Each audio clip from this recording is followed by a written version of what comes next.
वासियन हलालन तय्यबन मुबारकन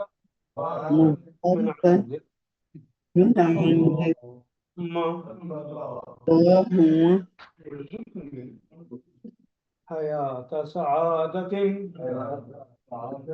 व मौत शहादत आमीन। अल्लाहुम्मा तक़ब्बल मिन्ना इन्नका अंतस समीउल अलीम व तुब अलैना इन्नका अंतत तव्वाबुर रहीम व सल्लल्लाहु तआला अला खैरि खल्क़िही मुहम्मद व अला आलिहि व अस्हाबिहि अजमईन बिरहमतिका या अरहमर राहिमीन। अल्लाह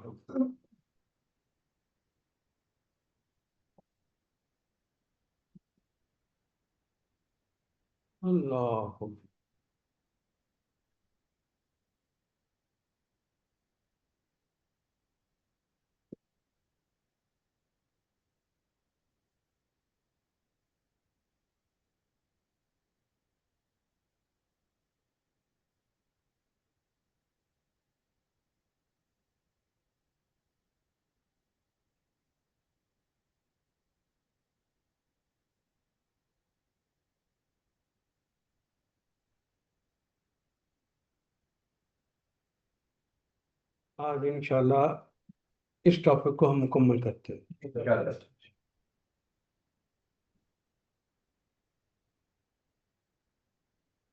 हज़रत अबू बकर सिद्दीक़ रज़ी अल्लाह तआला अन्हु का खुतबा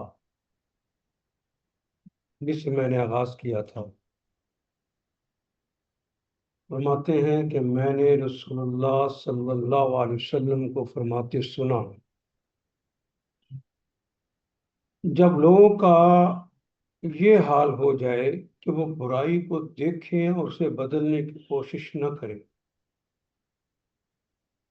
आप तो कोई बुराई नहीं ना देखते, इसलिए नहीं बदलने की कोशिश करते। मुझे आपकी आवाज़ नहीं आ रही। भाई भैया होता है सब वो रोज तमाशा मेरे आगे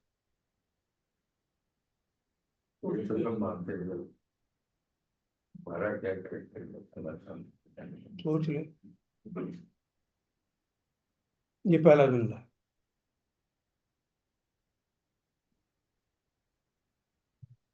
जालिम को जुल्म करते पाए और उसका हाथ न पकड़े।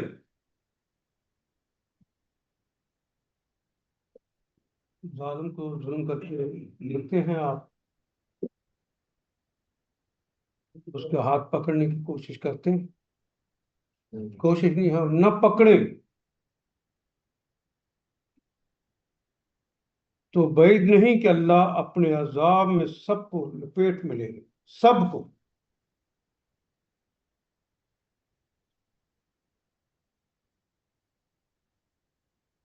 कुछ लोगों को तो अल्लाह के रसूल की नाफरमानी की वजह से और दूसरे जिनकी गैरत मर्गी सामने होते देखे, अल्लाह का कानून टूटता देखे, जुल्म होता देखे तो दिल भी ना पसीजे और मजलूम की हमायत में खड़े भी ना।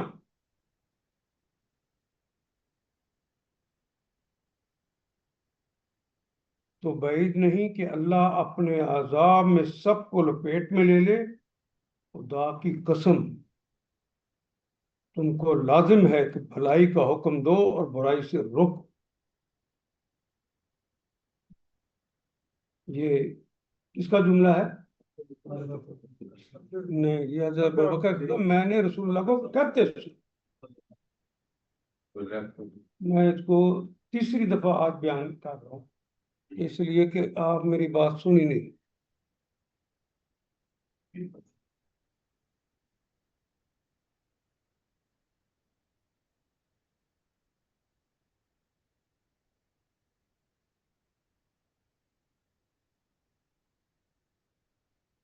और अल्लाह तुम पर, वरना अल्लाह तुम पर ऐसे हुक्मरान मुसल्लत कर देगा जो तुम में से सबसे बदतर हो।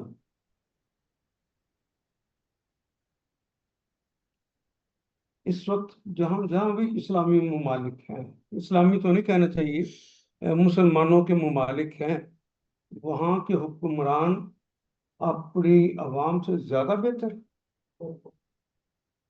नहीं। और आपके अपने मुल्क के तो आपसे बेहतर ही हों।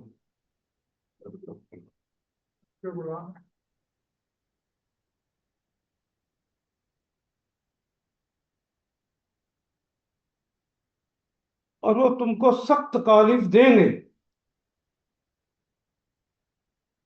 वो तुम्हें सख्त तकालीफ देंगे। ये सरकार इरशाद फरमा रहे हैं। वो तुम्हारे नेक लोग फिर दुआएं भी मांगेंगे मगर वो कबूल ना होगी। तुम्हारे नेक यानी वो लोग तो अच्छे होंगे ना, जो जुल्म को जुल्म भी कहते हैं, उसका हाथ भी पकड़ने की कोशिश करते हैं, बुराई को बुराई भी कहते हैं। अल्लाह के रसूल ने नेक ही कहा, लेकिन वो नेक लोग दुआएं मांगेंगे, उनकी दुआएं कबूल नहीं।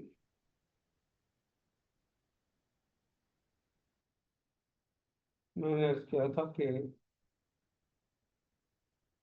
इमाम अली मुकाम ने कुछ चीजें जो डायरेक्ट देखी, कुछ फोरसीन कर रहे थे।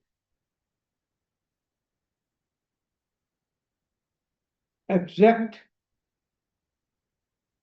उन्होंने उस वक्त भी जो बुराइयां देखी वो मैं गिनवा रहा था, और आज जो है वो भी आप अपनी आंखों से देख रहे हैं, जिनको मैं हाईलाइट अप कर रहा हूं।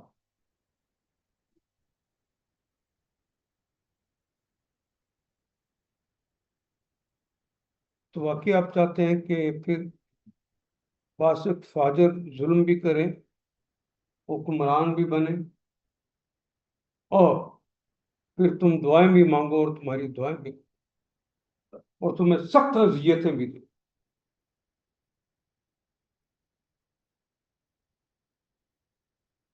इमाम अली मुकाम के घर से निकलना अपने अहलो अयाल के साथ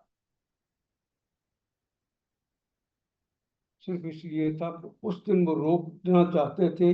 अगर उस जमाने के लोग भी साथ दे देते, आज हम इन हालात से न गुजरें कि पूरी दुनिया में मुसलमानों की एक बड़ी तादाद, और कहीं नहीं कह सकते कि यहाँ पर इस्लामी हो, कह सकते? वो बेशक ईरान कहता होगा इस्लामी हुकूमत है, हमारे दिलों में उनके मतलब जो बुक्स पड़ा हुआ है, हम कह सकते हैं कि वो इस्लामी। फिर तुम्हारे ऊपर जालिम हुक्मरान आने चाहिए।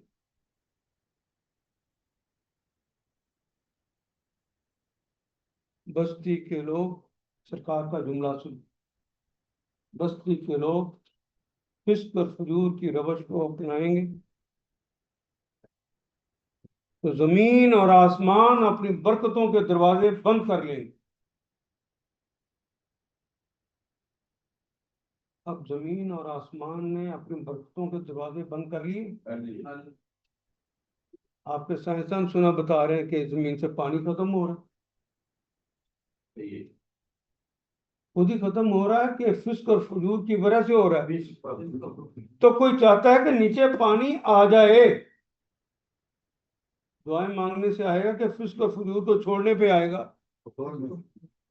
बस्ती के लोग, कुरान हकीम पढ़ रहा हूं, बस्ती के लोग अगर तकवे की रवश को अपनाएंगे तो जमीन और आसमान अपनी बरकतों के दरवाजे खोल देंगे। जमीन और आसमान अपनी बरकतों के दरवाजे खोल देंगे। जिस तरह आप तैयार नहीं है ना मेरी बातें सुनकर भी, उस जमाने में भी तैयार नहीं थे, तो वक्त हुसैन को शहीद होना पड़ा,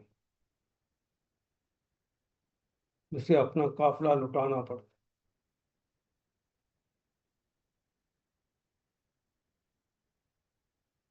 आज भी इस दौर का हुसैन शहीद होगा, इसका काफिला भी लुट जाएगा, और तारीख के धारों में मुसलसल लुटते ही चले आ रहे। तारीख ने तो देखा है कि अगर हक की बात कही है इमाम अबू हनीफा का जनाजा जेल से ही निकला। अगर हक की बात कही है तो हजरत इमाम मालिक का दोनों शानों को, बाजुओं को शानों से हटा दिया, खींच। अगर हक बात कही है तो इमाम अहमद बिन हंबल जिस्म का कोई एक हिस्सा ऐसा नहीं है जहां पर कोड़े ना पड़े। और कोड़े भी इस तरह के, एक डाकू कहता था जिसको सारी उम्र उन्होंने अपनी दुआओं में याद रखा। उन्होंने कहा कि मैंने भी तुम्हारी तरह अहमद कोड़े खाए हैं, लेकिन मैं एक डाकू हूं, अपने डकैती नहीं छोड़ी, और तू तो नेकी के लिए खा रहा। कहा मेरा वो मोहसिन है। आज जो हम कोड़े खाने के लिए दावा दें तो लोग कहते हैं ये हमारा दुश्मन है।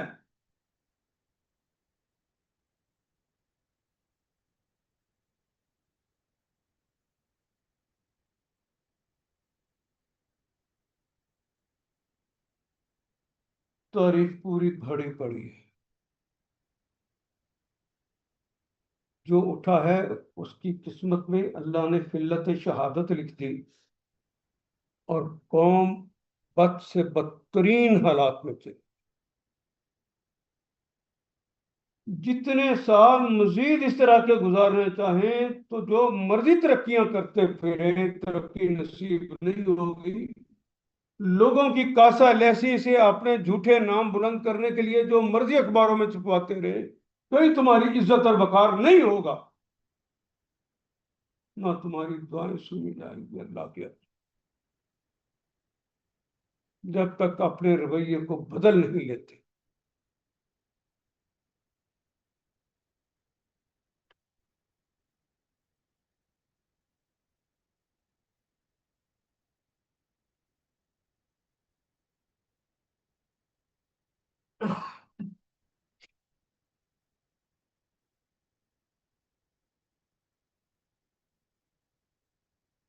तकर्रर का तरीका, अमीर मोमिनीन के तकर्रर का तरीका बदल गया हजरत हुसैन के जमाने में।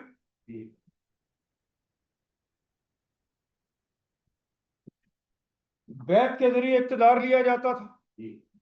मुझे आवाज आएगी तो मैंने चलना है, तो मैं चाहता हूँ कि जो मैंने इतने हफ्ते लगाए हैं मैं उसको हासिल तो देखूं। अल्लाह उसके रसूल ने बैत के जरिए इक़्तिदार के लिए कहा है। खिलाफत राशिदा ऐसे ही चलती रही है।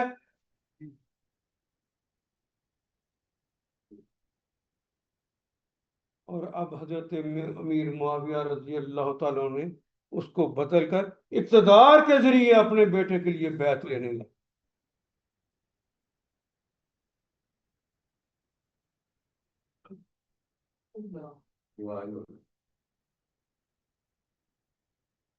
खुदा लगती कि उस दिन अगर खड़े हो जाते, और जब तक खड़े नहीं होंगे ये तसलसल जारी रहेगा। अब पाकिस्तान बनने से लेकर अब तक पहली क़यादत तो अल्लाह के पास 48 में ही चली गई। फिर उसके बाद बाकी की बातें तो आपके जहन में भी नहीं होंगी, लेकिन मैं पूछता हूँ, जनाब जुल्फकार अली भुट्टो साहब क्या बैत की वजह से आए थे कि फौज की वजह से?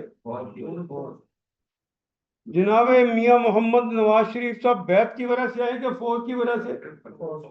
एक ताकत इक़्तिदार दिला रही, इस्लाम के निजाम को बदल दिया गया था उस दिन, आज तक वही चल रहा है।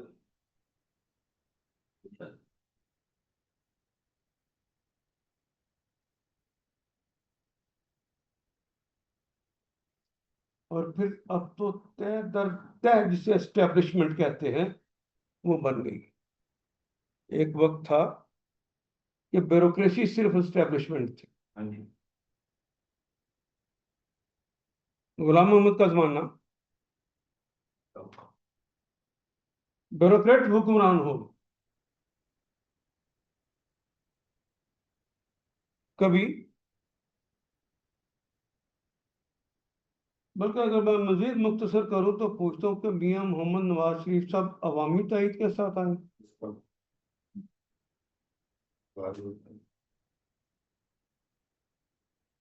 बेनजीर साहबा तशरीफ 2 दफा लाई हैं, तो क्या वो अपने वोटों की ताकत से आई हैं? मुल्क की एस्टेब्लिशमेंट और इंटरनेशनल एस्टेब्लिशमेंट के साथ।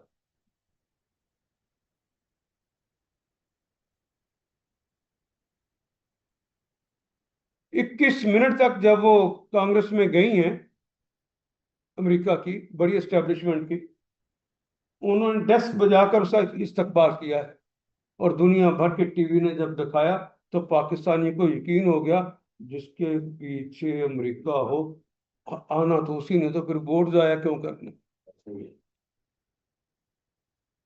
दूसरे से बात करवाया गया वो काम करना। जनाब मियाँ मोहम्मद नवाज शरीफ का ड्रेस डिजाइनर भी अमेरिका में वही था जो बेनजीर साहबा का था। अब नेशनल और इंटरनेशनल एस्टेब्लिशमेंट जो है वो बदलती।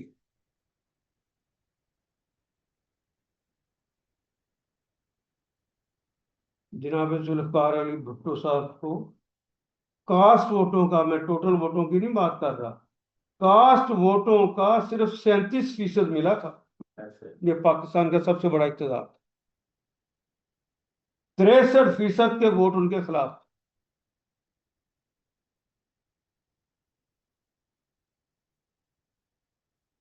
हजरत मियां मोहम्मद नवाज शरीफ साहब, जिनका नाम ही भारी मैंडेट है, 28% के साथ आए। कास्ट वोटों का 28%, बाकी वोट उनके खिलाफ।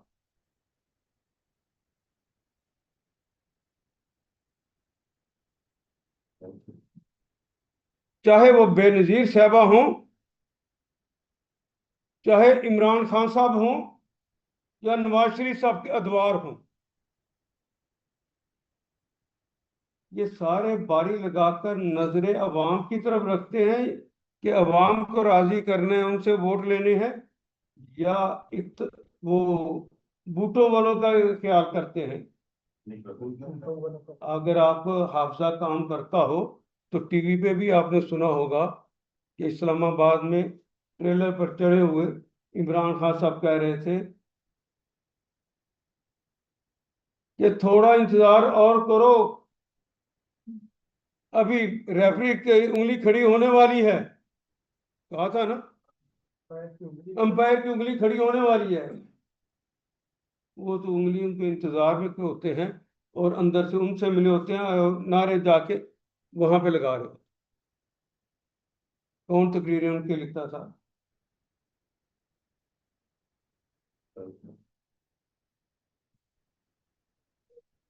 लोगों में समझाना चाहता हूँ वजह क्या है। उस जमाने में भी वजह एक थी, आज भी वजह एक। बैत करनी है उसके हाथ पर जो तुम में से सबसे ज्यादा बेहतर है। और आज तो हमारे दस्तूर की दफा 62 भी यही।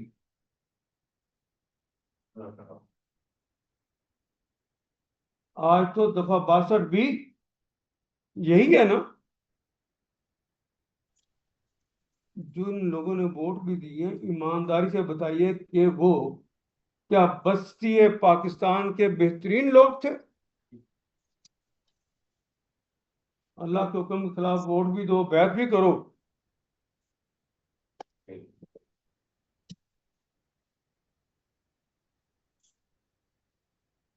नंबर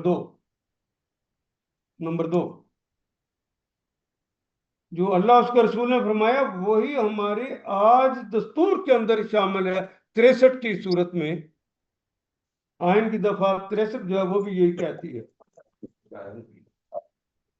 कि जिस काम के लिए चुना जा रहा है आदमी, वो उसका अहल होना चाहिए। ला इलाहा इल्लल्लाह की बुनियाद पर बनने वाले पाकिस्तान, जिसके कायद को जब पूछा गया कि तुम्हारा दस्तूर क्या होगा, तो उन्होंने कहा हमें दस्तूर बनाने की जरूरत नहीं, 1400 साल पहले मोहम्मद रसूलुल्लाह ये दस्तूर दे गए। जिन्होंने पाकिस्तान बनते ही अलामा असद का जिम्मे लगाया पाकिस्तान के लिए, तुम इस्लाम का मुआशरती निज़ाम, इस्लाम का मुआशी निज़ाम और इस्लाम का सियासी निज़ाम वज़ा कर दो।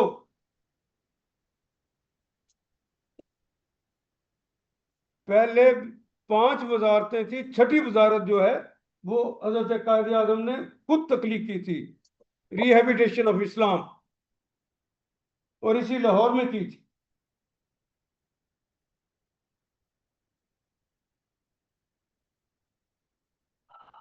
इसकी पार्लियामेंट के लिए अगर किसी को चुना जाना है तो उसे कानून साजी इस्लाम के मुताबिक आनी चाहिए।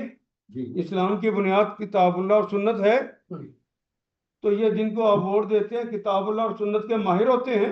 नहीं फिर नेक लोग दुआएं करें तो क्या उनकी सुनी जानी चाहिए। गोया हुसैन के कत्ल में मेरा और आपका भी हाथ।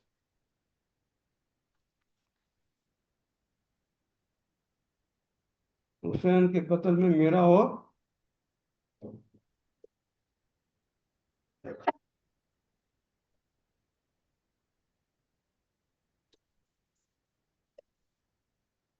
खुलफा का तर्ज जिंदगी बदल गया।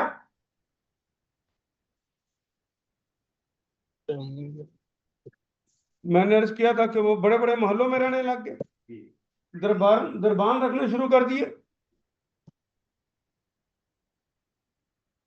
कभी तो ये था कि बाहर के मुल्क से लोग आए हुए हैं, कहते हैं तुम्हारे अमीरुल मोमिनीन से मिलना है। कहते सीधे जाओ, आगे खजूरों का दरख्त होगा उसके नीचे लेटे होंगे, अपने हाथ का ही तकिया बनाया हो।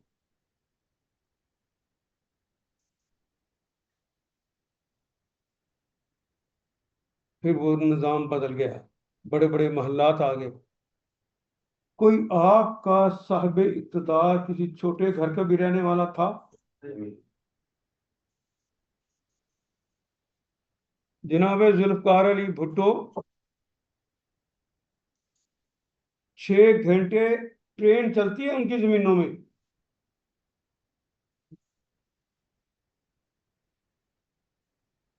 फिर वो क्रॉस होती।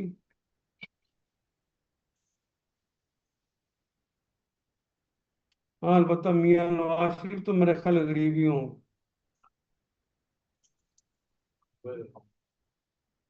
इनकी हवस किस तरह ज्यादा से ज्यादा इक़्तिदार पे और माल पे कब्जा कर लिया जाए ताकि ज्यादा से ज्यादा ऐशो इशरत के साथ रहा जाए। मुल्क कर्ज के अंदर डूबता चला जा रहा है और बीबी अपने लिए त्यारे अरबों के खरीद रही है। आपकी मौजूदा वजीर आला ने त्यारा खरीदा अपने लिए, जी अपने बाप के पैसों से कि पाकिस्तान के कर्जे के पैसों से?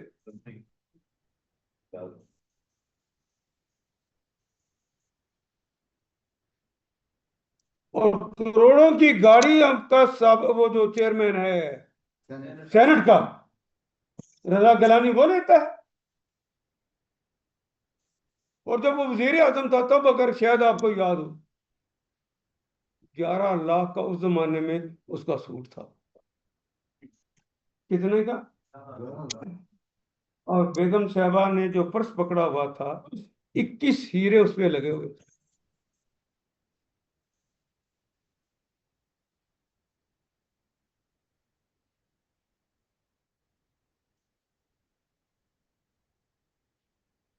आया तर्ज जिंदगी 7:06। हाँ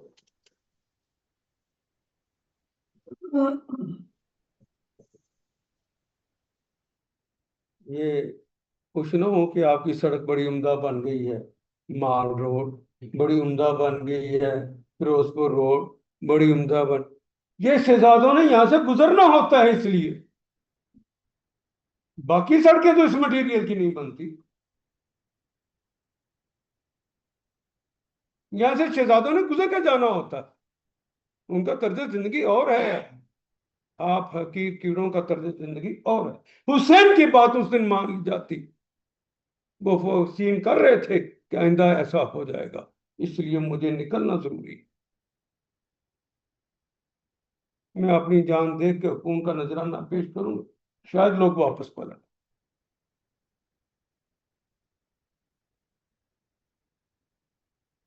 इतने बेहिस लोग।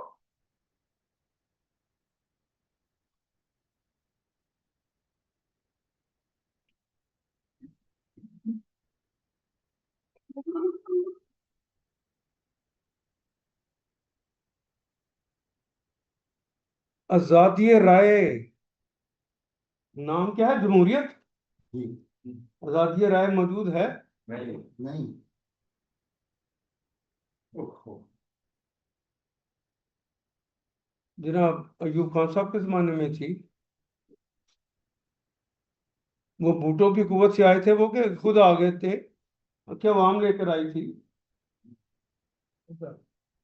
नहीं जी, भूट ही ले आए। इनमें से कोई भी खुद नहीं आया हो।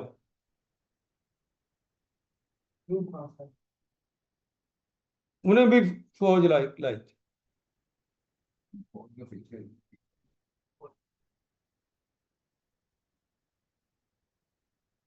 और ये बात सच है कि अयूब खान साहब इस्लामी कानून को भी बहुत अच्छा समझते हैं। इसलिए जिन्होंने वोट दिया था गुलाब के फूल को,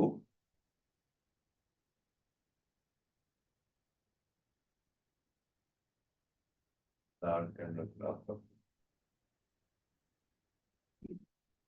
मैंने हुजर बिन हदी का आपको वाकया सुनाया, जो वो देख रहे थे अपनी आंखों के साथ। उनके साथ 12 लोगों ने यजीद को कहा तो इस काबिल नहीं है कि तुझे अपना हुक्मरान तस्लीम किया। यही जुर्म था ना? जी। जी। तो हुजर बिन अदी को तो सर काट कर उसकी बीवी की गोद में रख दिया। और एक बंदे को तो हजरत अमीर मुआविया ने वापस भेज दिया जियाद के पास, इसको इबरतनाक सजा दे दे। तो उसने जिंदा खड़ा करके उसे दफन कर।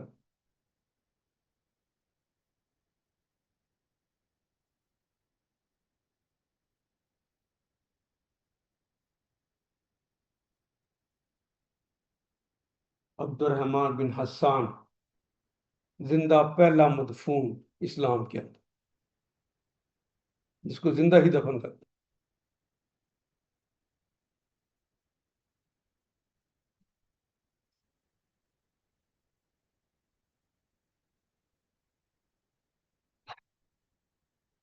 उस वक्त भी वो देख रहे थे कि कोई कह रहे कि इतना, अगर किसी ने मुझे कहा ना इतना किला, अभी गर्दन उड़ा दूं। एक गवर्नर ने, लोगों ने पत्थर मारा, पत्थर के मुकाबले में तुम पत्थर मार। मस्जिद में एक रिवायत के मुताबिक 36 थे और एक रिवायत के मुताबिक 91 अफराद थे।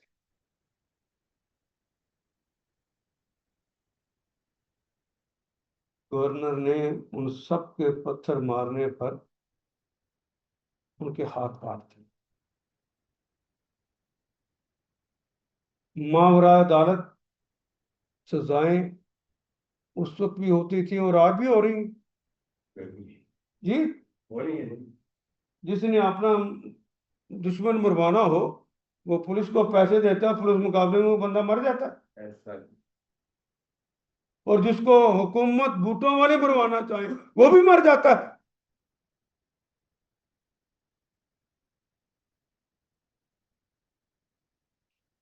वो देख रहे थे अजरब नदी से लेकर अब्दुर्रहमान तक, और फोर्सिंग कर रहे थे कि आइंदा भी ऐसा ही।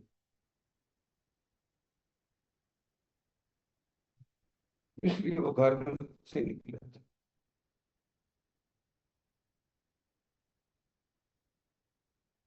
अरबों के अंदर एक खूबी है, जब वो खारिश होते हैं तो पूरी तरह खारिश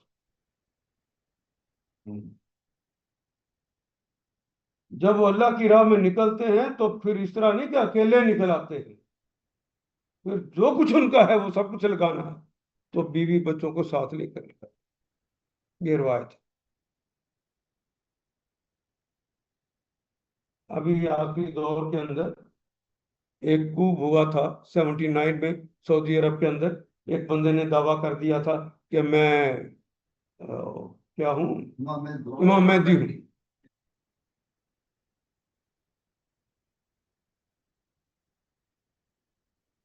वो सारे लोग जो उसके साथ आए थे अपने बीवी बच्चों को सब साथ लेकर आए।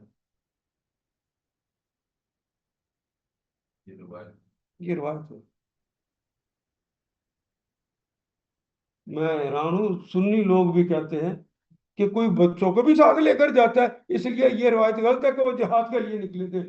हजरत हुसैन जिहाद ही के लिए निकले।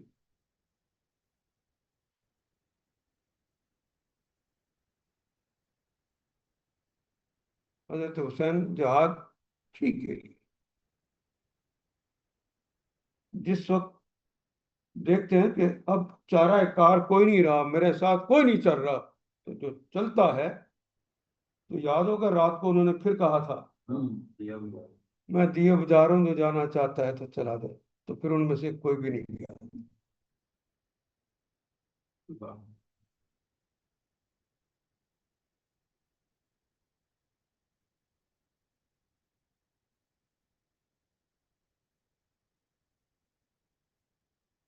जब इस तरह के हालात हो जाए तो अवाम, लेमैन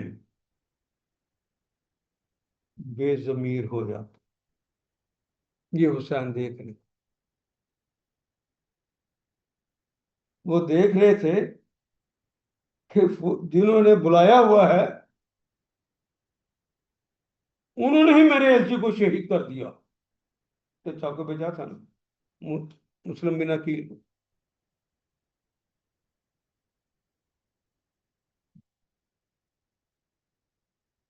हजरत जैनुल आबिदीन कहते हैं कि जब मुझे एक बंदे ने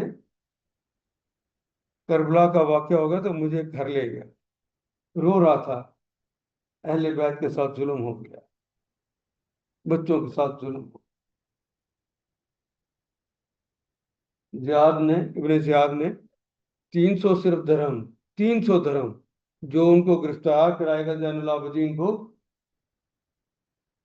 मैं 300 दरहम दूंगा।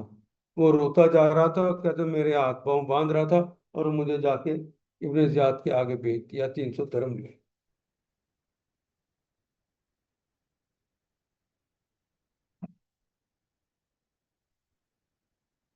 ये बैत करते हुए हम मुफाद परस्त हैं कि नहीं है?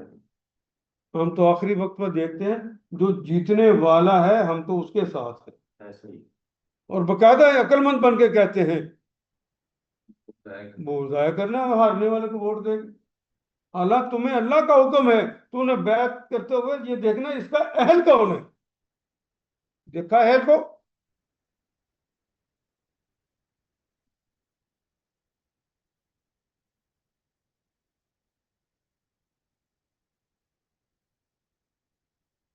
वो तो देख रहे थे कि गवर्नर खुतबा लंबा कर देता है, एक अल्लाह वाला कहता है वक्त आपका इंतजार नहीं करो। अल्लाह को जाके क्या जवाब देंगे, अब तो असर का वक्त हो गया है, जुमे का खुतबा शुरू किया था, अब मुकम्मल कर भी दे, नमाज पढ़ा दे जुमे। उनका तूने सच कहा, तूने अच्छा। सच कहा, तेरी ये जगह नहीं है। फिर उन्होंने गार्ड को इशारा किया, और गार्ड ने मस्जिद के अंदर ही उसे कत्ल करके उसे अल्लाह के पास पहुंचा दे। तेरा मुकाम तो जन्नत है, चल उधर का।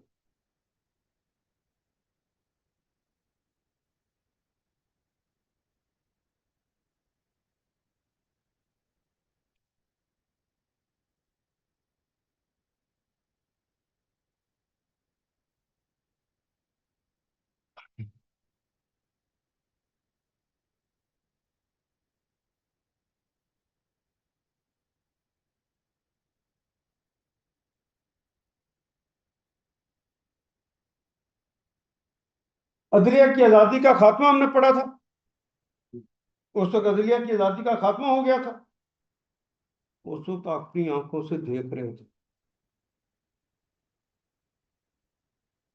ना अदलिया बोल सकती थी, ना कोई और बोल सकता था, क्योंकि अमीरुल मोमिनीन हजरत अमीर मुआविया रजी अल्लाह तआला अन्हु ने अपने गवर्नरों को खुली छुट्टी दी, और जिसका हाथ काटा गया था उसने जाके कहा, देखिए मेरा हाथ काट दिया है, ना अदालत में पेश किया है, ना मैं पत्थर मारने की ये सजा हो सकती।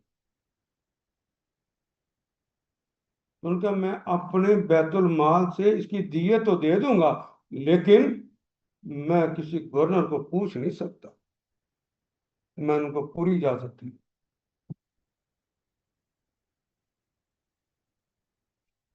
इस वक्त भी गवर्नर इसलिए लगाए जाते हैं ना, या वजीर आला लगाए जाते हैं।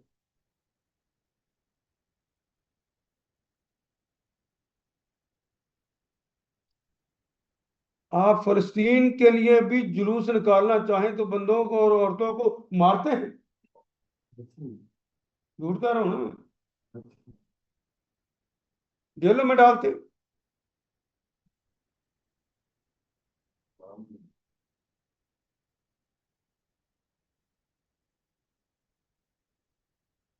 हजरत अमीर माविया के जमाने में तो सिर्फ जो तब्दीली आई थी कानून में, वो तो कानून वरासत में आई थी ना, और दियत के कानून में तब्दीली आई थी ना। अब पूरे का पूरे कानून के अंदर तब्दीली आ चुकी है।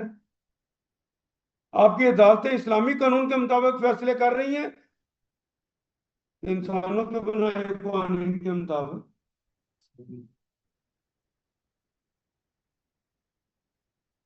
ये वो फोर्सिंग कर रहे थे, वो अपनी आंखों से देख रहे थे, इसको वो रोकना चाहते थे, इसलिए करते नहीं।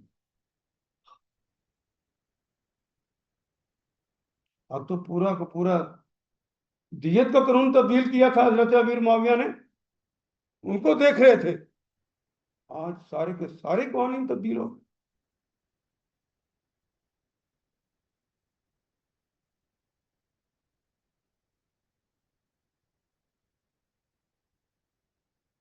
अहद मुआविया में वो देख रहे थे कि हजरत अली करमल्ला वजह बसतम होता, और गवर्नर को हुक्म दे रखा था कि हर जुमे के खुतबे में हजरत अली पर को गालियां दी जाए। चलो वो तो हजरत अली थे, वो मुकाम बड़ा, चलो उसको भी छोड़े। किसी आदमी के अंदर शराफत की रमक हो, वो किसी को गाली देता है? उस वक्त वो ये सब कुछ अपनी आंखों से देख रहे थे। और आज जिस तरह बदमाशी नंगा नाच नाच रही है, और शराफत अपने देख रही है कि इसमें सर कैसे छुपा, इसको वो फोर्सिंग कर रहे हैं, इसलिए करते हैं।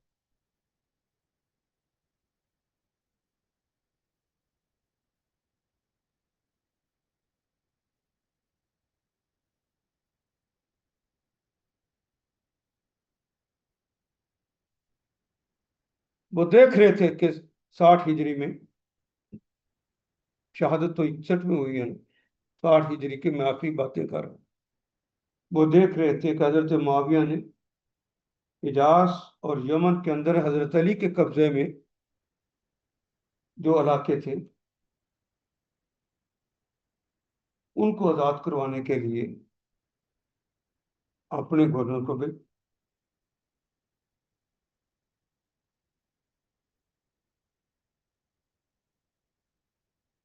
तो इस इलाके में तो हजरत अबैदुल्लाह बिन अब्बास हुक्मरान था। उसने उसके दोनों बच्चों को उसके माँ के सामने कत्ल करके लाशें माँ की गोद में ही फेंकी, तो माँ उस सदमे से वहीं पर पाप।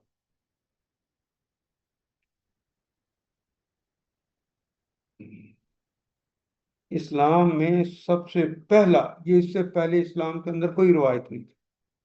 ये हजरत हुसैन देख रहे थे जंग सफ़ैन जब हुई है तो पहला सर जो काटा गया है, वरना दीन इस्लाम तो दुश्मन की लाश की भी बेहुरमती की इजाजत नहीं देता। याद होगा आपको कि एक दिन नबी मोहतरम सल्लल्लाहु अलैहि वसल्लम अपने असहाब के साथ तशरीफ फरमा थे। एक जनाजा गुजरा, नबी सल्लल्लाहु अलैहि वसल्लम एहतरामन खड़े हो गए। साहबा ने कहा ये तो यहूदी का जनाजा है। यहूदी का नहीं, वो इंसान का जनाजा है। एहतराम में आदमी तो नहीं मरता।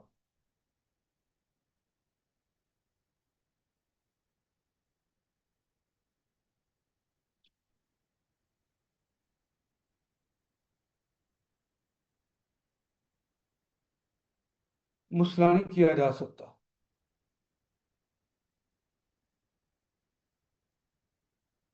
सबसे पहला सर जो काटा गया वो हजरत अम्मार बिन यासिर रजी अल्लाह तआला अन्हु। किसका सर था? अम्मार बिन यासिर को कहा। कौन है हजरत अम्मार? जिनकी मां हजरत सुमैया पहली शहीदा इस्लाम की।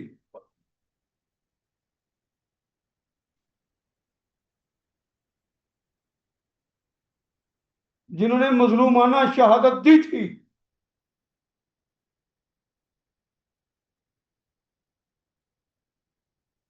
कौन है हजरत अम्मार और उनके फैमिली?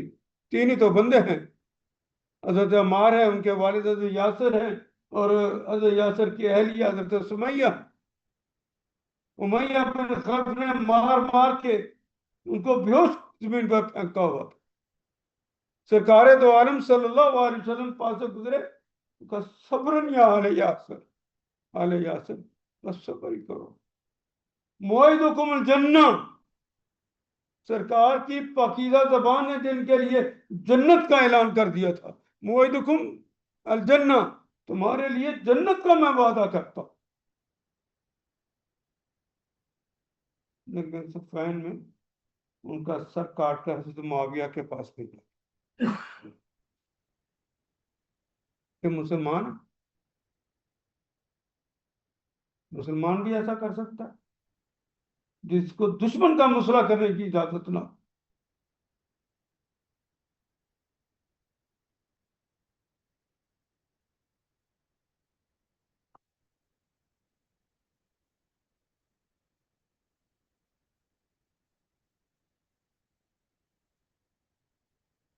फिर हजरत हुसैन बिन अली का वाकया हो जाता है 60 के बाद 61 आ।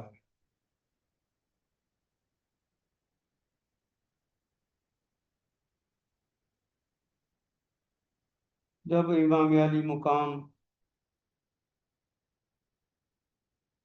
अल्लाह के दीन के गलबे की इस लड़ाई में लड़ते लड़ते तीरों से जख्मी हो गए तो घोड़े से गिर गए।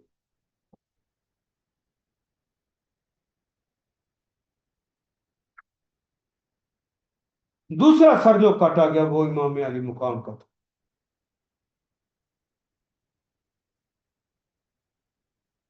सर काट कर इब्ने जियाद के पास लेके जाया गया दरबार।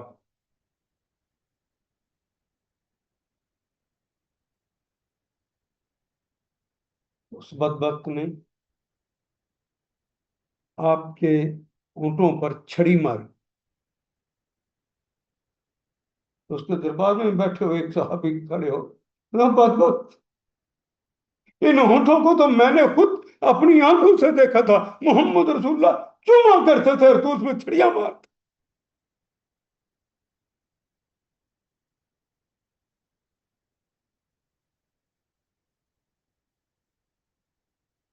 वक्त का हुसैन,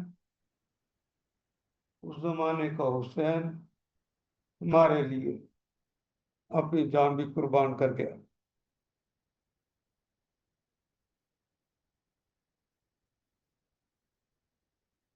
और अपने आप को मुसलमान कहने वालों ने लाश मुबारक से पहले कपड़े उतार दिए और बिल्कुल उस नंगे थे।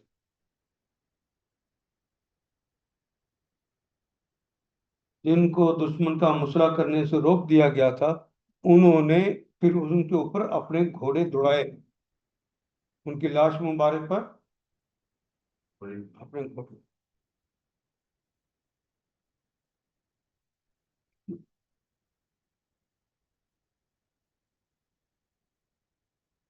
फिर कहा नहीं, पहले फैसला हुआ कि हजरत हुसैन के सर को काट के यजीद के दरबार में भेजा जाएगा। यानी हुसैन के नहीं, हुसैन के सारे साथियों के साथ काटे जाएंगे, इनको भेजा। और किस तरह भेजा जाएगा? नेजों की अन्नियों पर। ये नेजे की अन्नियों पर ये जुलूस जो है शाम तक गया। फिर वहां पर शहर के अंदर इनको फिरा के इनकी तजलील करने की कोशिश की गई।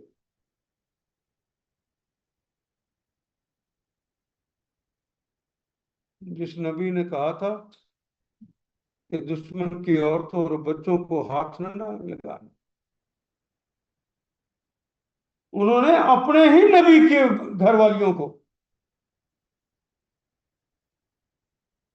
तारीख इस्लाम में पहली चादर जो किसी के सर से खींची गई है वो हजरत जैनब की चादर।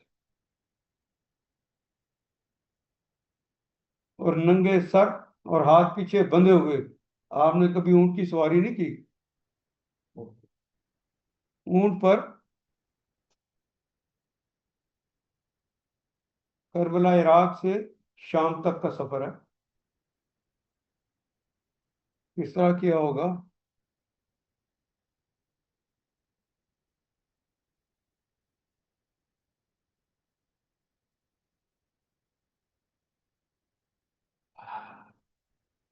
जब उसने वो इब्ने जियाद ने छड़ी मारी थी ना, उसके बाद उसने एक खुतबा दिया। उसके खुतबे के अल्फाज ही फिर पूरी ममलकत के अंदर जुमे के खुतबों में पढ़े जाने लगे। मैं अल्फाज आपको सुन,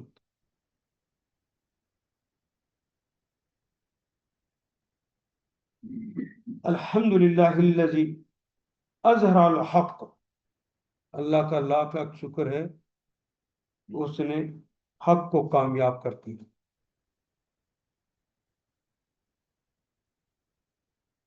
ना हक हक हो गया। अल्हम्दुलिल्लाह हिल्लज़ी अज़हरल हक़, असल हक जाहिर हो गया है।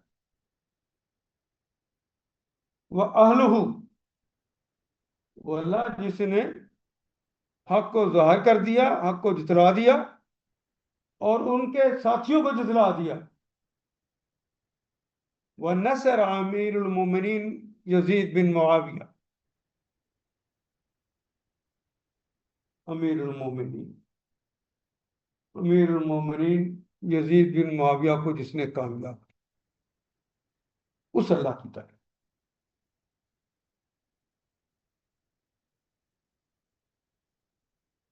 वो कतल अल कज्जाब, और कत्ल करवा दिया कज्जाब को। कज्जाब कौन है? कज्जाब इब्ने कज्जाब। कज्जाब हुसैन बिन अली।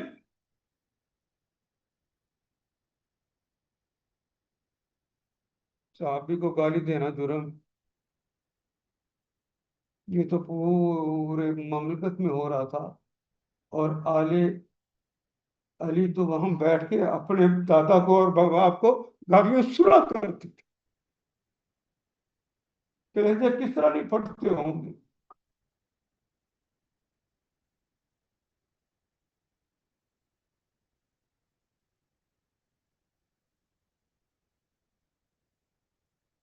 कतल अल कज़्ज़ाब इब्न कज़्ज़ाब अल हुसैन बिन अली व शियातहू, और उसके साथियों को कत्ल किया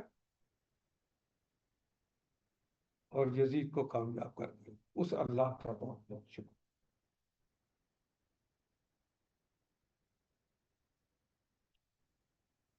और मिस्र के अंदर भी हजरत अली करमला वजह के हुकूमत तो सारे हजरत अली के जमाने में हुकूमत तो हर जगह पे थी। तो वहां के जो गवर्नर थे मोहम्मद बिन अबी बकर,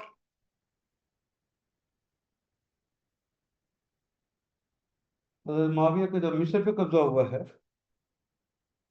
तो वहां भी जरा सोचिए क्या अपनी आंखों से देखा था और क्या फोर्स लिखा है। जब मिस्र पे कब्जा हुआ तो उन्हें गिरफ्तार करके, यानी हजरत मोहम्मद बिन अबी बकर, हजरत अबू बकर सिद्दीक के बेटे को गिरफ्तार करके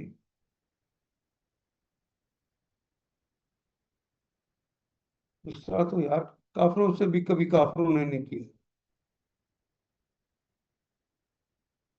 कत्ल किया, फिर उनकी लाश को गधे की खाल में रखकर जला दिया।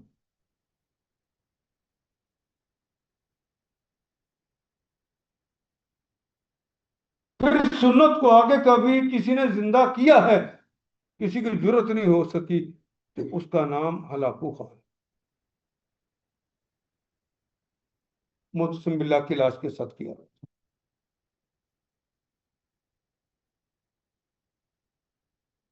ये बदतरीन जराइम करने वाले भी कलमा गो थे।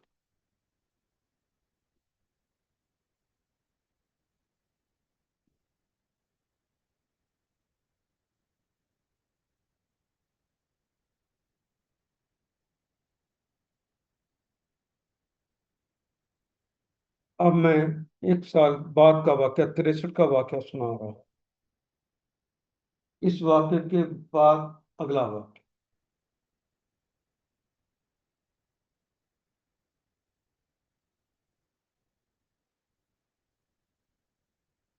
अहले मदीना ने, मैं मदीना ही की बात करता हूँ, मदीना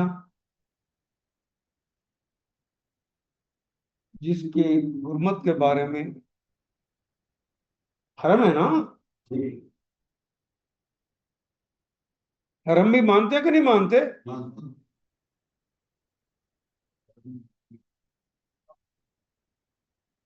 मदीने की किसी चीज को भी तोड़ने की इजाजत नहीं है।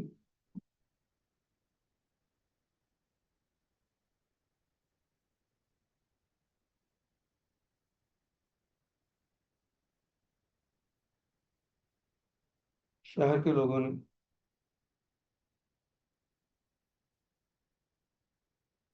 मदीना मुनव्वरा में ज़ाहिर सहाबा हैं, हज़रत अली और उनके मानने वाले भी मौजूद हैं,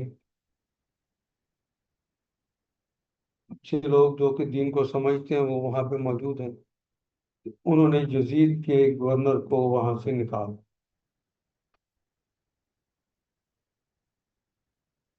तो यजीद ने मुस्लिम बिन उकबा को 12,000 का लश्कर देकर भेजा,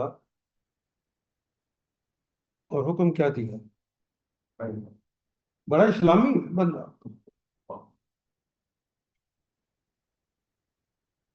वो फोर्सिंग कर रहे थे ये कि इस शख्स को न रोका गया कहीं ऐसा होगा।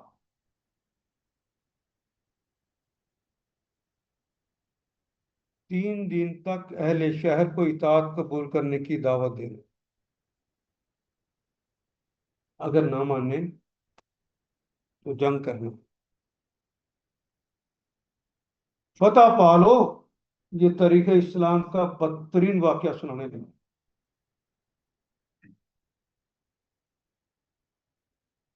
मेरे नजदीक इससे बदतरीन कोई वाकया नहीं, और शायद आइंदा भी ना हो।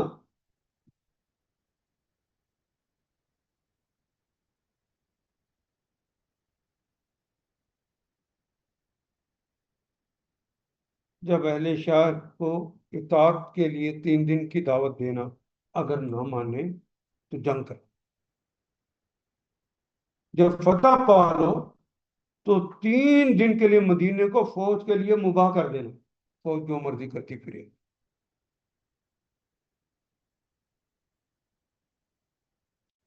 फिर उनके नित्ती और किप्ती, नित्ती हैं जो शाम के रहने वाले हैं, और किप्ती हैं जो मिस्र के जो नमरूद की औलाद में से थे।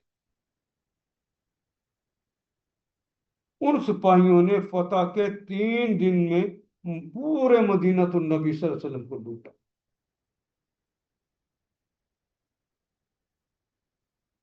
शहर के बाशिंदों का कत्लेआम किया।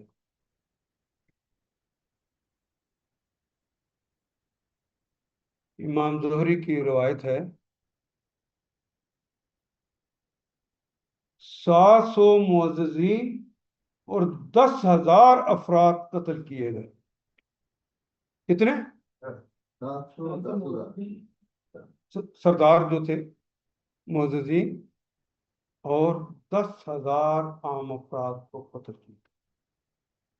तो आबादी कितनी थी जिसमें से 10,000 हो गए?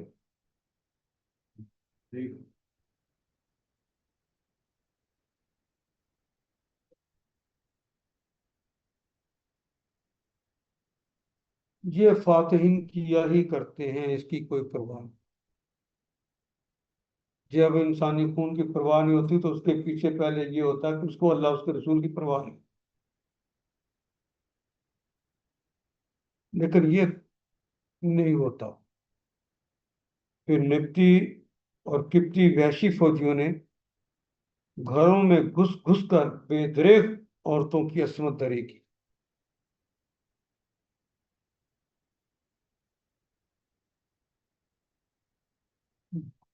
हाफिज इब्न कसीर रहमतुल्लाह अलैह ने अपनी तफसीर में भी लिखा है हत्ता कीला अन्नहु हबलत अल्फा इमरातिन फी तिल्कल अयामी मिन गैरि ज़ौजिन। सहाबिया की बेवियां, सहाबियों की बेटियां 1,000 हामला हो गई।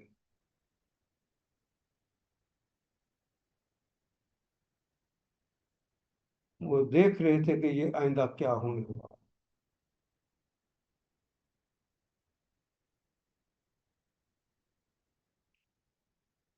और इन्होंने ही एक और इलाके के अंदर गवर्नर को, हजरत अली के गवर्नर को हटाने की कोशिश की। जब वहां पर गए उसको कत्ल किया और उस बदबख्त ने, गवर्नर ने वहां की मुसलमान औरतों को लौंडियां बना दी। मुसलमान किसी मुसलमान को लौंडी बना सकता है?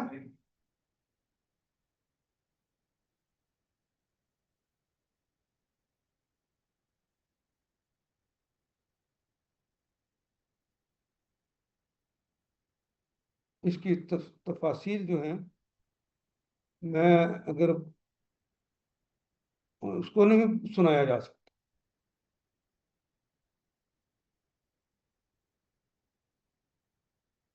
मदीना वो है ना जिसके अंदर ऊंची आवाज में बात भी नहीं की जा सकती।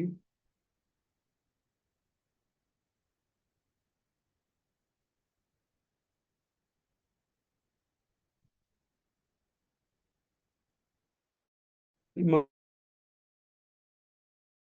तबरी ने 272 से लेकर 379 तक इतना लंबा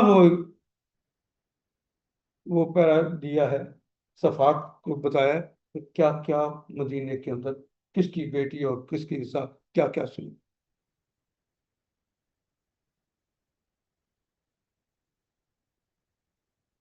इब्ने असीर तरीक अल कामिल के मुसन्नफ ने जिल्द नंबर 3 सफा नंबर 310 से लेकर 313 तक इसके अंदर इसको पिक्चराइज किया। बताया व नहाया जिल्द नंबर 8 सफा नंबर 219 से लेकर 221 तक। यही फौज यही फौज मदीने से फारग होके फिर उन्हें हुक्म हो गया कि मक्का पे चले जाओ। हजरत अब्दुल्ला इब्न जुबैर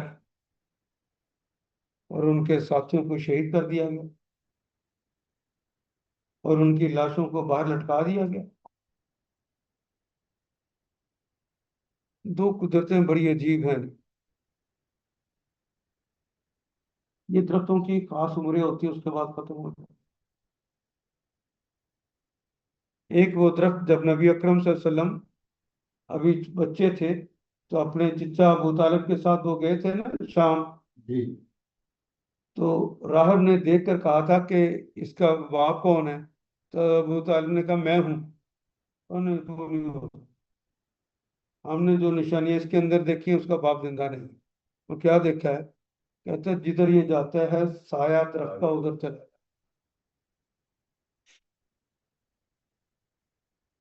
वो दरख्त उस जमाने से लेकर आज तक हरा भरा, उस पे खदान है। और दूसरा, हजरत अब्दुल्ला इब्न जुबैर को जिस दरख्त पे लटकाया गया था, याद है वो मशहूर जुमला जो उनकी माँ हजरत अस्मा ने आकर कहा था? जी जी। शाह सुहाग के अभी उतरने का वक्त नहीं आया।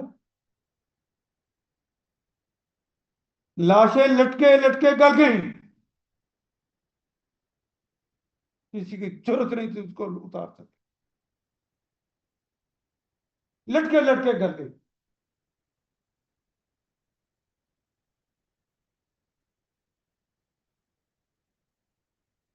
खाना काबा पे फिर संगबारी की मुसलमानों ने, काफिरों ने नहीं। सामने जो आज भी बड़ा पहाड़ है, उसके ऊपर मंजनीक रख कर खाना काबा के ऊपर संगबारी की, पत्थर मारे। उस वक्त तोप नहीं थी तो शायद तोपे चला। फिर काबा को आग लगा दी।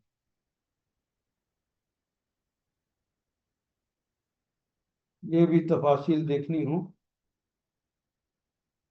तो इमाम तबरी की किताब जिल्द नंबर 4 सफ़ा नंबर 383, उसी से आगे जो पीछे मैंने हवाला दिया है।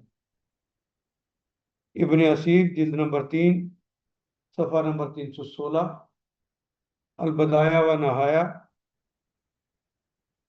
जिल्द नंबर 8 सफ़ा नंबर 225, तहजीब और तहजीब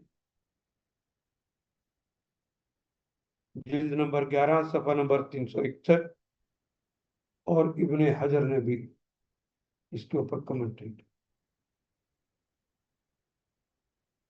इब्ने हजर अल अस्कलानी।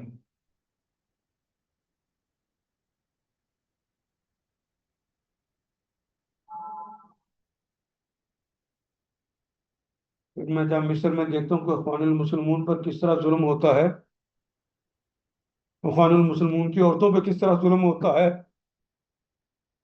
तो जमाल ने अब्दुल नासर तो आज का आदमी है ना।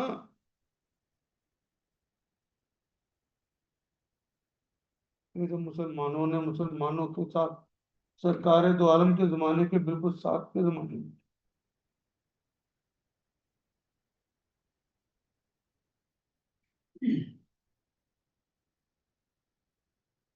और तारीख बताती है कि जुल्म मुसलसल बढ़ता चला गया।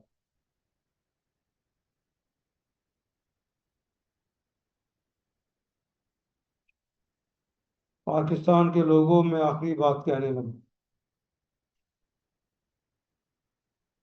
आज भी 62 और 63 की शिफ्ट हमारे पास मौजूद है। अपना अमीरुल मोमिनीन बनाने के लिए जो तुम में से सबसे बेहतर हो उसको चुनना, दूसरे बंदे को ना चुनना। वोट उसको देना, तुम्हारा वोट अल्लाह के यहाँ कामयाब हो जाएगा। वोट जो है, जो बैत करनी है, ये अल्लाह के लिए करनी है कि किसी और के लिए? तो जिसको दिखाना है वो उसके यहाँ तुम्हारा कामयाब हो जाए। नाकाम वोट नहीं होता।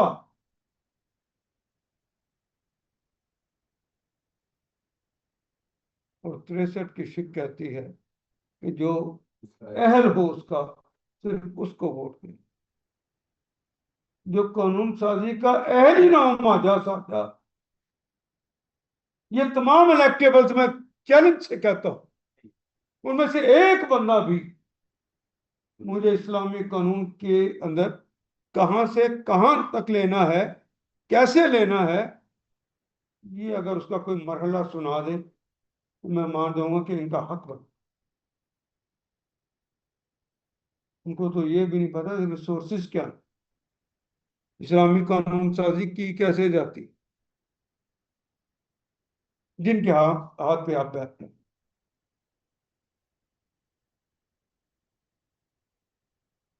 और आखिरी बात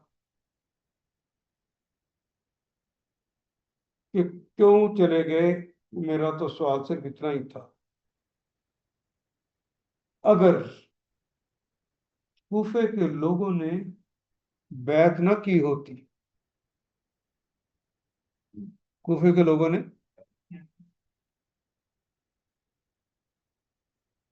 जब किसी के हाथ पर बैत हो जाए तो इस्लाम में उसका फिर पीछे हटना इर्तिदाद कहलाता है, दीन से निकल जाना कहलाता है।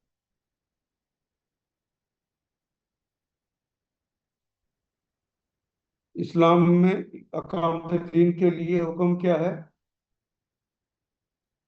पहले इस मिसाल को समझ लीजिए। आपके घर में हमसाया या कोई और मोहल्ले का चौधरी हुक्म चलाए, उसका हुक्म चलेगा कि आपका? हाँ। अल्लाह की धरती पर किसका हुक्म चलना चाहिए, क्या गया का?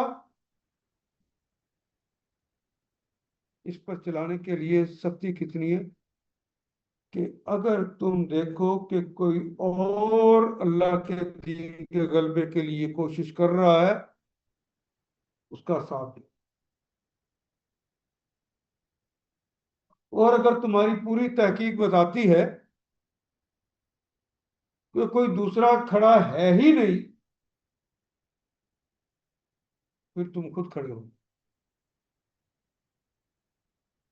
फरार का रास्ता खोलो।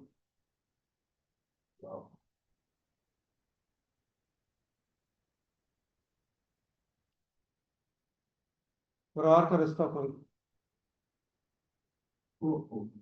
दुनिया भर के दसातीर के अंदर दस्तूर की खिलाफ वर्जी की सजा मौत होती है। मेरी मिल्लत दस्तूर इस्लामी के 62 और 63 की तसलसल से खिलाफ वर्जी कर और उसका मजाक उड़ाती। अब देखिए, ये काम, ये देखना कि ये हम में से सबसे बेहतर है, ये अदालतों का काम है कि जिसने वोट देना उसका काम है? अदालतों का। अदालतों को क्यों होना चाहिए? अदालत मामूली लगती है।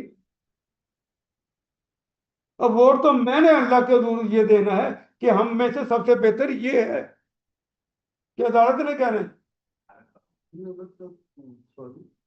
फैसला करने वाली फैसला कौन करता है? फैसला मेरा मोहल्लेदार है ना, जो इलाके का आदमी खड़ा है, अदालत कैसे करेगी? के बारे में भी हो तो हम भी बोल रहे हैं। सोचो जरा, तो यहाँ अदालतें बैठ जाती।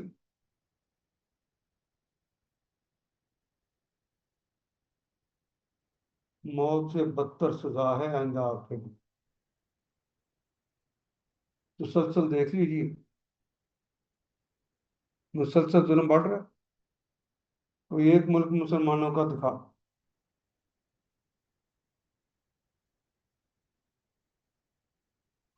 हम उससे लड़ पड़ेंगे, हमारे सऊदी अरब के मतलब कोई बात न कहो। सऊदी अरब में इस वक्त कोई आदमी अगर हुकूमत के खिलाफ कोई बात कह देता है, उसकी गैर शरई हरकत के ऊपर कोई जुमला कह देता है, जुमला कह देता है, कोई मूवमेंट नहीं चलाता,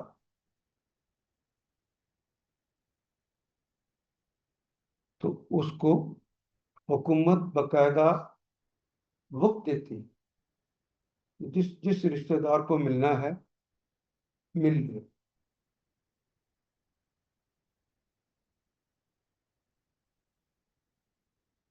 उसका केस सऊदी अरब की किसी अदालत में सुना नहीं जा सकता। किसी काजी के पास ये इख्तियार नहीं है। ये वो फोर्स इन कर चुके थे इसको, हजरत हुसैन।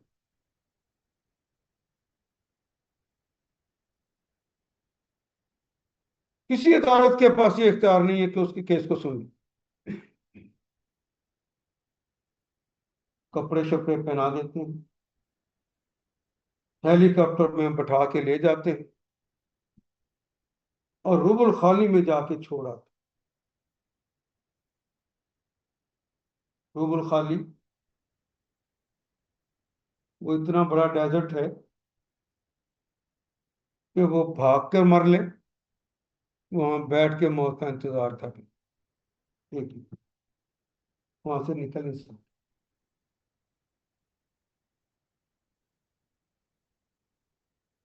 वहां छोड़ा, सिसक सिसक के मर, एड़ियां रगड़ रगड़ के मर। तो उन्हें हमारे खिलाफ बात की। तो इस बात का लिहाज नहीं किया जाता कि मदीने के हरम में है कि मक्के के हरम में। वो खुतबा देते हुए जुमला कह गया है, तो उसको वहीं पर सुना होगा आपने सही कि दौरान खुतबा ही गिरफ्तार कर लेते हैं। और अब तो खुतबा देते हुए, ये जो खालिद के जमाने के बाद से खुतबा देते हुए, अब तो पुलिस के जो ऑफिसर होते हैं वो साथ खड़े रहते हैं। जुमला निकलते ही वो साथ ही नीचे उतार।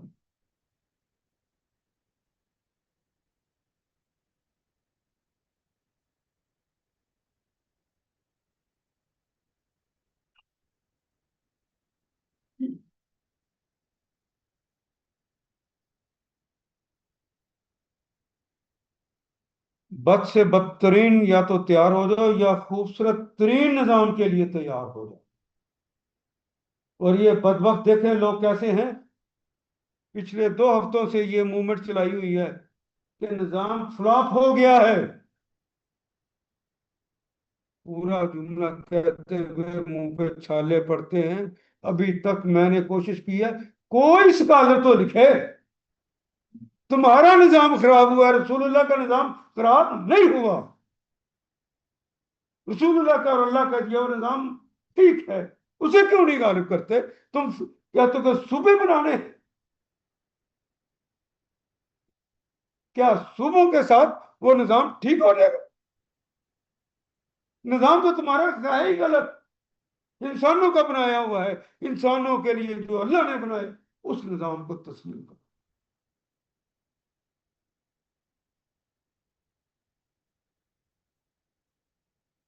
ये गला सड़ा निजाम अगर नहीं तो याद मैं आपको करवा देता हूँ। कशकोल तोड़ने के नाम पे एक मुहिम चली थी जी। उस कशकोल तोड़ने के नाम पे खरबों रुपए इकट्ठे हुए थे, खरबों खरबों खरबों, ताकि वो सूद जो हमारे ऊपर पड़ रहा है और वो जो कर्जे हैं खत्म हो रहे हैं, पाकिस्तान आजाद हो जाए, इसी नाम पे कौम ने पैसे दिए थे। कहाँ है वो पैसे? सूद बढ़ गया है कि कम हो गया है? कर्जा बढ़ गया कि कम हो गया? कहाँ चले गए फिर? निजाम तालीम के बदलने के लिए भी किया गया था, बदला गया फिर। एचिसोनियन निजाम को अपनाया गया है कि टाटियन निजाम को अपना लिया गया है? कारपोरेशन स्कूलों वाला निजाम बना लिया गया? कौन सा निजाम इख्तियार किया गया? वो पैसे कहाँ लगे? वो स्कूलों पे तुम्हारे एमएनए और एमपीए खा गए।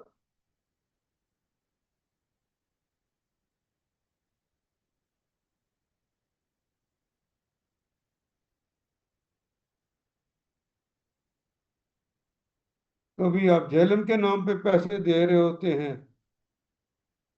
कभी वो टैक्स जिसका किसी को पता भी नहीं। जो बिजली हम नहीं लेते उसका भी टैक्स देना है।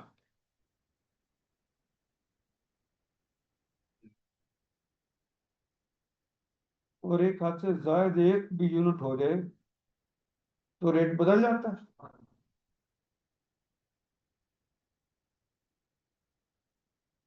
और कलेजा फट जाता है, बच्चियां मांगने आती हैं कि हमारा बिल अदा करो।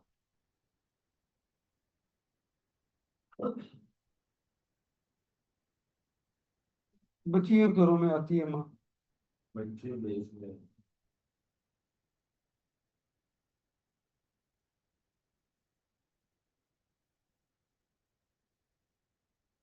हिंदुस्तान,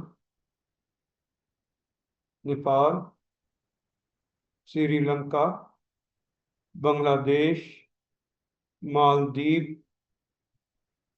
हमारे एरिया की मैं बात कर रहा हूँ, यहाँ से अरबों के यहाँ औरतें घरेलू मुलाजमों के तौर पर पहले भी जाती, अभी भी जा रही, लेकिन पाकिस्तानी लड़की घरेलू मुलाजमा के तौर पर नहीं जाती थी, क्योंकि सबको पता है वो घरेलू मुलाजमा नहीं होती, वो तो बेकार अलग ली जाती है, बुनियादी तौर पर वो रखेल होती। मैं आपको खतरनाक खबर दे रहा हूँ, अब पाकिस्तानी लड़कियां भी जाना शुरू हो, घर के हालात को बचाएंगे।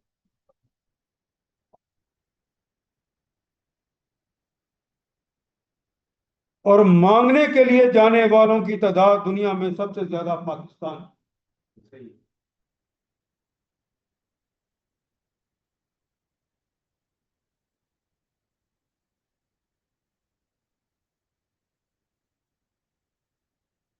जिस कौम की गैरत भी मर जाए, अहमियत ही मर जाए, दीन से तल्लक ही मर जाए, वो भी धरती पे बैसियत उम्मत जिंदा रह सके।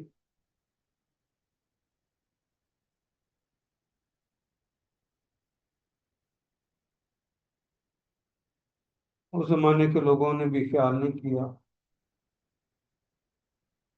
अल्लाह हमको माफ करे, अल्लाह हमें भी माफ करे, हमने भी ख्याल नहीं किया, लेकिन मुस्तकबिल तो अपनी औलादों का बचाओ।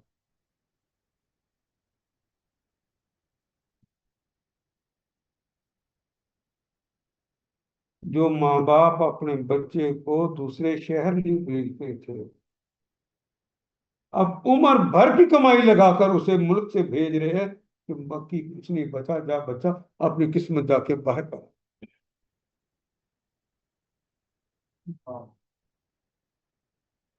हमारा बेहतरीन दुनिया का जहन, पाकिस्तान का जहन दुनिया का बेहतरीन जहन है, बाहर जाके जब काम करते हैं लोग इन्हें हीरा समझते, सारा बाहर जा। मैं भी बड़ा दानिशवर बन के लोगों को समझाया करता था कि ना जाओ, अब मैं भी कहता हूँ चलो, कुछ नहीं बचा ही ना।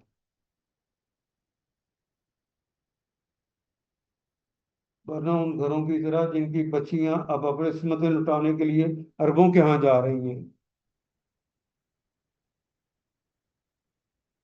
जिस जिसके ये हालात हो, कल तक के जो हजारपति लखपति लोग थे ना, वो कखपति हो चुके हैं। ये उन्हीं के घरों से लोग जा रहे हैं।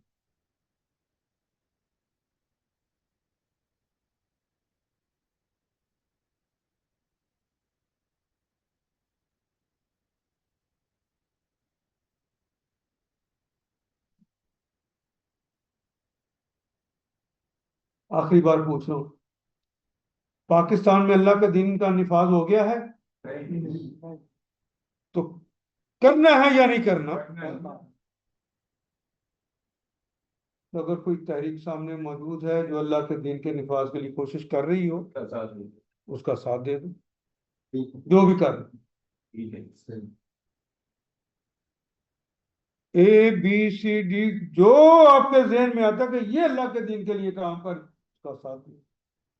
और अगर आपके जहन कहे कि वो भी नहीं कर रही, तो फिर इजाजत नहीं है कि घर बैठो, फिर आपको वक्त का हुसैन बनना है, फिर आपने खड़े।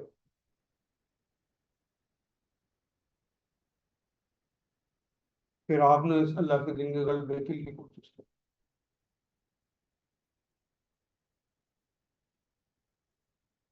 छुटकारा कोई नहीं। हमारे उलमा ने बादशाहों के निजाम आने से लेकर अब तक, नमाज है ना बुनियादी चीज, मैं सिर्फ एक बात समझाना चाह रहा हूँ, नमाज है ना, तो तसलसल से जिस मर्जी जबान में देख लीजिए, यही कहते हैं नमाज पढ़ो। काम करो। अल्लाह कुरान हकीम ने तुर्क पढ़ने का तस्करा भी नहीं किया। वो तो नमाज को कायम करने के लिए कहा। तो कायम तो यह है कि जो नमाज के अंदर कुरान पढ़ते हो उसे अमल की दुनिया में कायम कर दो। अगर कुरान कहता है चोर के हाथ काट दो, तो साथ ये शर्त भी लगाता है चोर ने चोरी की है, पकड़ा गया, तुम नहीं काट सकते, इस्लामी हुकूमत कायम कर, इस्लामी हुकूमत काटे। इस्लामी हुकूमत हम कायम ही ना करें तो कहां से आएगी इस्लामी हुकूमत? बस और 63 के मुताबिक वोट नहीं देंगे तो इस्लामी हुकूमत आ जाएगी?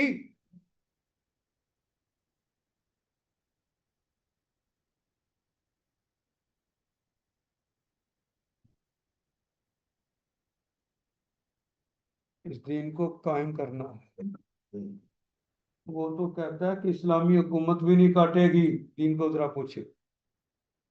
डायरेक्ट वो भी नहीं काट सकती। जिसका चोरी हुई है वो सिर्फ शिकायत कर सकता है इस्लामी हुकूमत को। इस्लामी हुकूमत जो है वो खुद नहीं काट सकती, वो अदालत में पेश करेगी। वो अदालत में पेश करेगी। अदालत गवाहान की मौजूदगी में, शहादतों की मौजूदगी में फैसला करेगी। अगर मुजरम साबित हो जाते हैं तो उनकी सजा कुरान और सुन्नत के मुताबिक डिक्लेयर करेगी, तो सजा सुना सकती है। वापस हुकूमत के हवाले करेगी कि तुमने अल्लाह के दीन को गालिब करने के लिए काम किया था, लोगों ने बैत तुम्हारे हाथ पे की थी, अब इस पर इम्प्लीमेंटेशन कर। तो इस्लामी हुकूमत नहीं बनी होगी तो तुम्हारी नमाजों से इस्लाम कायम हो रहे हैं? नमाजें पढ़ने से?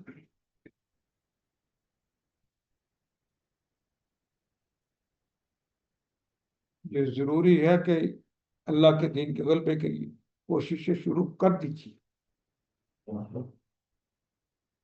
अल्लाह मेरा और आपका हामी, अल्लाह मेरा और आपका हामी, अल्लाह मेरा और आपका हामी। आज मैंने आधा घंटा वैसे ज्यादा ले लिया है, लेकिन अगर सवालात हो आज भी कर सकते हैं, आइंदा की क्लास में भी हो तो वो भी आप कर सकते हैं। और जिसको अल्लाह के दीन के गलबे के लिए कोई दिलचस्पी होगी वो अपनी जिम्मेदारी समझ सवाल भी वही करे।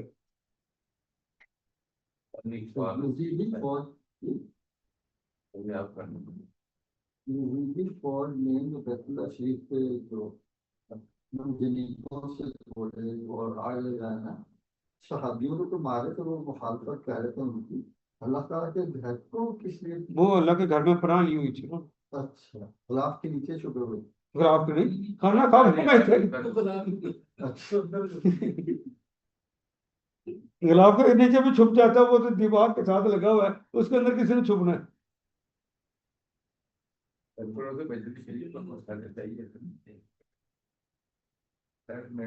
और वो इतने बहादुर थे, वो छुपने वाले नहीं थे, वो अल्लाह के घर में थे और अल्लाह ही के दिन को गालिब करने की कोशिश कर।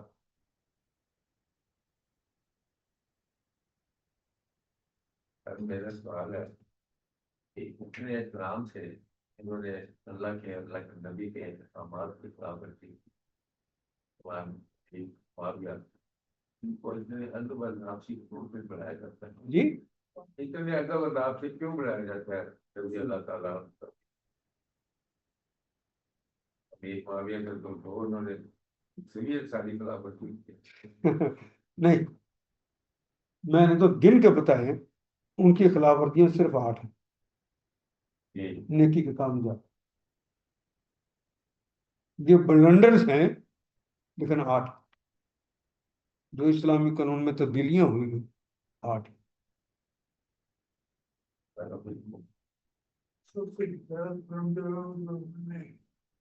जी? सबसे ज्यादा जो बगावत की है उन्होंने, बहुत बढ़िया।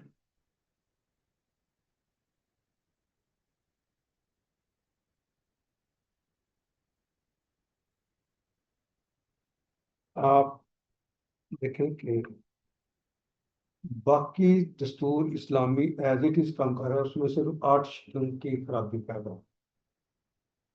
हजरत हुसैन ने 8 के लिए शहादत दे दी। यार हमारे मुल्क में तो पूरे का पूरा ही दीन खत्म कर दिया। आप ये क्यों नहीं सुनते? अपनी जिम्मेदारी क्यों नहीं सुनते? बराबर भी ज्यादा ही